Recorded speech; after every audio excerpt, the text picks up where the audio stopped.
Tingginya curah hujan Rabu siang mengakibatkan debit air di sungai kembali naik, serta akses jalan nasional Kutacane Medan mengalami kelumpuhan.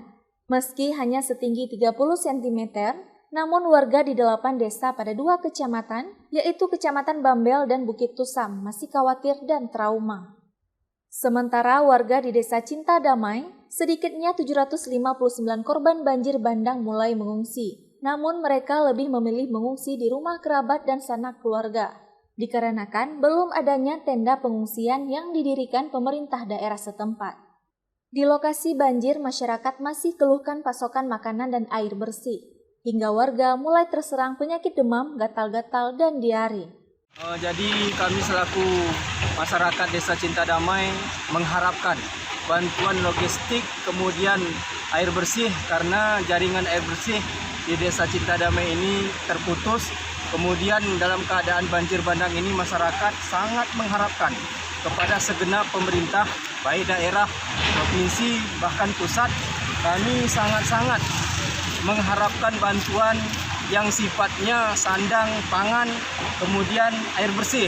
Melihat daripada keadaan situasi desa kami yang diterjang banjir beberapa hari yang lewat, dan bahkan rasa was-was itu masih tetap ada. Karena tadi malam juga air ini intensitasnya tinggi, kemudian masyarakat masih tetap dalam keadaan mengungsi. Pertama, memang dari segi pemerintah daerah penanggulangan bencana, tenda untuk pengungsian tidak dibangun atau tidak dibuat. Jadi dalam arti kata di sini mungkin melihat daripada kondisi rumah yang tidak bisa lagi ditempati, ini harapan juga kepada pemerintah yang terkait khususnya mengenai penanggulangan bencana agar membuat tenda-tenda pengungsian khusus masyarakat agar masyarakat ini bisa dipantau. Agar bisa dipantau, inilah harapan kami juga, karena tidak ada hingga saat ini pihak yang terkait tidak ada mendirikan tenda pengungsian. Kami harap untuk segera untuk dilaksanakan. Salah seorang pengendara, Rizal, mengaku telah mengantri hingga 1 jam akibat dari air dan material lumpur serta gelondongan kayu yang masih menggenang di Jalan Nasional Kutacane Medan.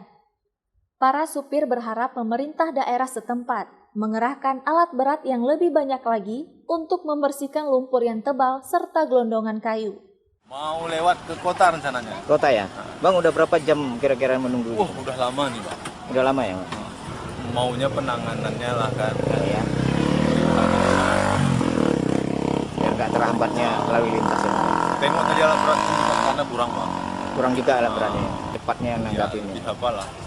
Biar supaya bisa dilintasi ya, Bang. Ya. Udah 1 jam lah, Bang. Udah ada. Dari Aceh Tenggara, Al Mujawadin melaporkan untuk Puja TV Aceh.